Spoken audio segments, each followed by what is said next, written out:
Which meat is the most ethical to eat? It's a question that seems straightforward, but quickly pulls us into uncomfortable territory.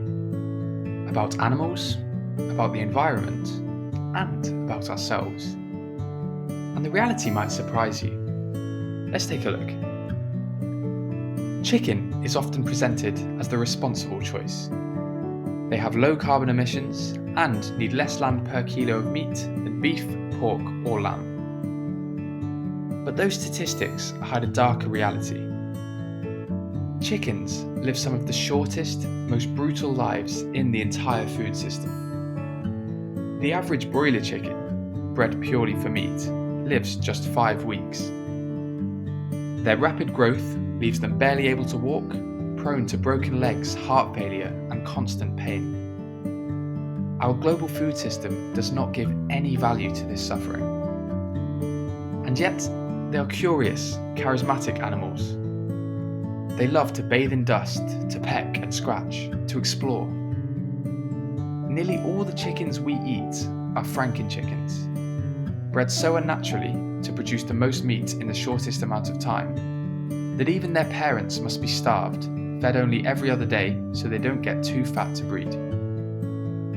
Ironically, it is precisely these breeding practices and cramped conditions, so morally troubling in terms of welfare, that make chicken so efficient in land and feed use, reinforcing its image as a low-impact meat. This illustrates the uncomfortable trade-off. Lower environmental footprint achieved at the cost of immense animal suffering. Globally, around 80 billion chickens are slaughtered each year. That's more lives taken than any other land animal, by a vast margin. And the environmental impact? In places like the Severn and Wye valleys in Britain, there are now 79 chickens for every person. Their waste pours into rivers, choking them of oxygen until they become ecologically dead. What you get is not just pollution, but a form of rural colonialism. Urban appetites for cheap meat leaving rural communities with destroyed landscapes. By almost any ethical measure, animal welfare, ecological impact, the sheer number of lives lost, chicken doesn't appear an ethical choice. Beef is the opposite story. One animal can yield 350 kilograms of meat, perhaps 1,000 servings. Far fewer lives are lost per portion compared to chicken. But the environmental cost is staggering. Cattle require huge areas of land, mostly for growing their winter feed. They emit large amounts of methane, a greenhouse gas far more potent than carbon dioxide. There is a cultural twist though. The ancestor of today's cattle, the aurochs, once roamed Britain. Our flora and fauna co-evolved with them, and at low densities, cattle can still act as important ecosystem engineers, creating mosaics of grassland and woodland that benefit biodiversity. Some farms, like the Knepp estate, use cattle in precisely this way. Most beef, however, does not come from these low-density systems. Instead, it comes from intensive systems, often with animals spending winters indoors. Welfare is generally better than for chickens or pigs, but the climate impact remains huge. And then there's bovine TB. In Britain, the drive to protect cattle has led to government-backed badger culls, killing tens of thousands of wild animals each year. It's a stark example of how our food system doesn't just involve the animals we eat, but reshapes entire ecosystems around them. So beef may involve fewer lives, but each steak carries an outsized environmental price. Pork. Pigs are intelligent, emotional animals. They can solve puzzles, recognize themselves in mirrors, even play video games. For some, an animal's intelligence is irrelevant when judging its moral worth.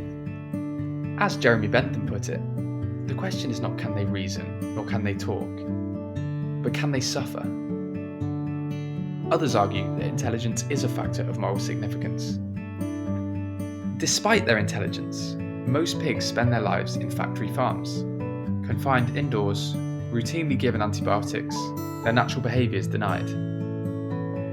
Pork also has a hidden cost. Its heavy reliance on imported soy, much of it linked to deforestation in the Amazon. In this sense, pork isn't just environmentally damaging, it's a form of neocolonialism, where British demand drives the destruction of ecosystems stewarded by indigenous peoples thousands of miles away. It's also worth noting that indigenous peoples make up just 5% of the world's population, yet they safeguard around 80% of global forest biodiversity within their territories. When those territories are cleared for soy plantations, the damage isn't just ecological, it's cultural and political too.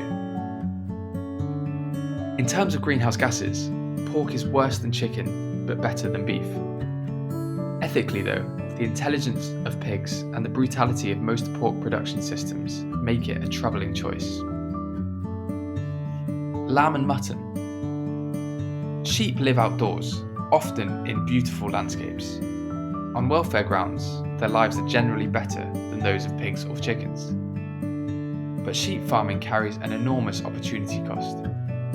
Much of Britain's uplands, the Lake District, the Welsh Hills, were once cloaked in temperate rainforest, some of the most biodiverse ecosystems in Europe. Today, many of those landscapes are kept barren by sheep. Grazed to stubble, they are green deserts. Sheep also emit large amounts of methane. From a purely environmental perspective, lamb is one of the worst options. And yet sheep farming has cultural importance.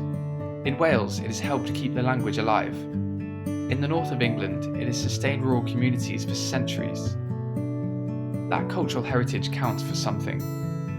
But should it outweigh the climate and biodiversity crisis? Then there is venison. Deer are one of the biggest barriers to woodland regeneration in Britain. With no wolves or lynx left to hunt them, their numbers have exploded. Walk through almost any woodland, and if you find any saplings growing at all, they will either be in an impossible to reach area or ringed by a tree guard to protect it from browsing deer. Deer overpopulation isn't an accident.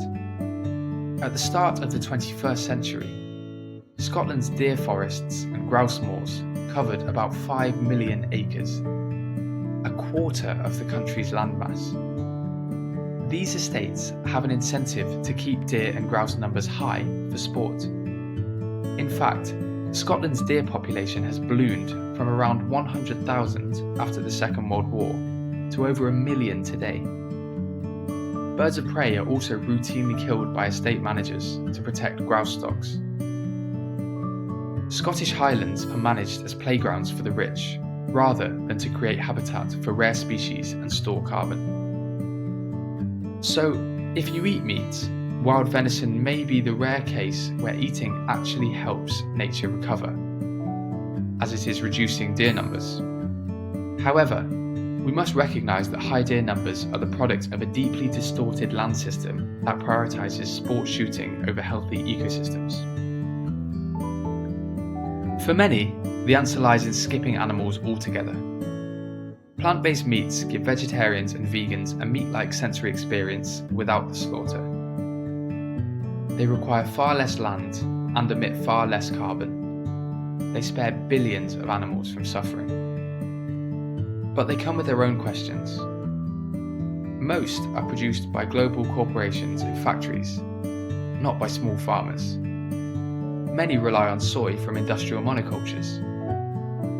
In theory, freeing up farmland from growing animal feed could mean restoring nature. In practice, it may simply mean landowners chasing the next profit opportunity, whether that's biofuels or more intensive crops. Plant-based meats may be part of the solution, but they don't necessarily reconnect us with land, nature, or community. Finally, cultivated meat. Real animal cells grown outside the animal. It offers the possibility of real meat without slaughter using far less land. But again, there's a risk. If cultivated meat is produced only in urban factories, it could bypass the rural communities who have raised animals for generations. It could simply become another product of the impersonal global food system that disconnects people from the land and people who sustain us. But what if it didn't? What if cultivated meat could be produced on farms by the very people who once raised animals? That way, rural communities, Welsh sheep farmers, upland grazers, family farms across Britain could find new lifeblood. Jobs not only in bioscience, but also in landscape restoration, tourism, teaching, marketing. Cultivated meat on farms could make food production both slaughter-free and regenerative. This could be a catalyst for turning ecologically degraded farmland into campuses of connection to the natural world. So, which meat is the most ethical? There isn't a single neat answer. Each option involves complex trade-offs: animal suffering, climate damage, cultural loss, and human livelihoods. But the ethics of meat aren't only about animals. They're about us, our landscapes, our communities, and our future. The question isn't just what meat we eat, but how it's made, and whether those choices can help us reconnect with nature, with each other, and with humanity itself. Rather than offering a verdict, perhaps the most important step is to recognise the complexity and to imagine new possibilities. Could the future of meat be one that nourishes both people and planet? That's the conversation Redtail is working to spark. If this video got you thinking, hit like, subscribe, and share it with someone else who cares about food, farming, and the future of nature in Britain. And stay tuned. There is much more to explore about how we can reimagine meat and land together.